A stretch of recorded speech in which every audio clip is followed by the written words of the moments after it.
Perang besar antara Iran dan Israel bukan hanya soal rudal dan drone.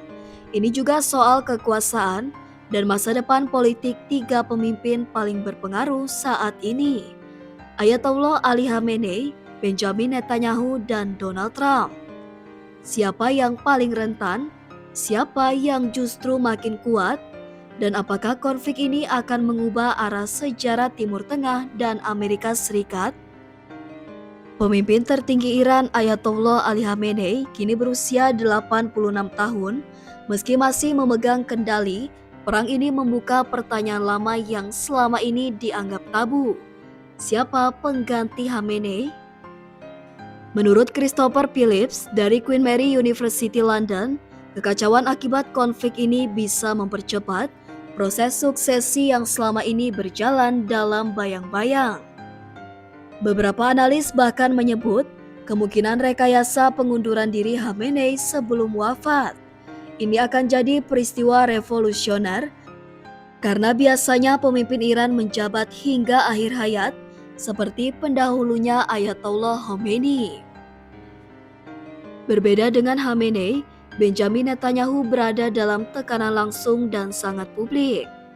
Sejak serangan 7 Oktober 2023 oleh Hamas, Netanyahu terus diserang kritik dan dituduh memanfaatkan perang dari Gaza, Lebanon hingga Iran untuk mempertahankan kekuasaan dan menghindari pemilu.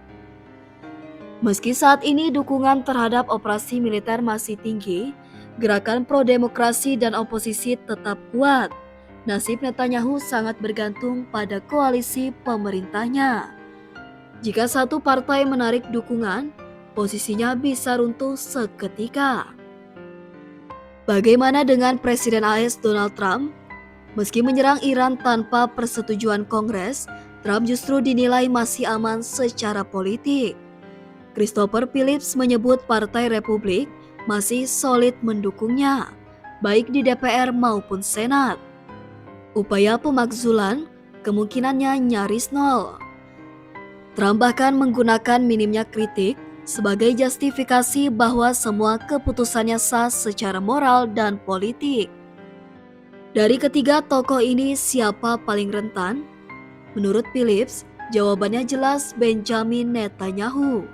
Khamenei punya kekuasaan absolut dan sistem tertutup. Trump punya dukungan partai dan opini publik konservatif, tapi Netanyahu tergantung pada koalisi rapuh dan tekanan jalanan. Jika dinamika politik Israel berubah sedikit saja, misalnya mitra koalisi hengkang, Netanyahu bisa dipaksa mundur lebih cepat dari dugaan. Perang bukan hanya soal wilayah, tapi juga soal siapa yang tetap berkuasa.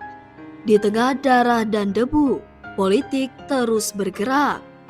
Khamenei mungkin akan digantikan, Netanyahu bisa jatuh karena koalisi, dan Trump, dia masih melenggang untuk 2026. Siapa menurutmu yang paling mungkin tersingkir lebih dulu? Tulis di kolom komentar dan jangan lupa subscribe untuk info terbaru geopolitik internasional.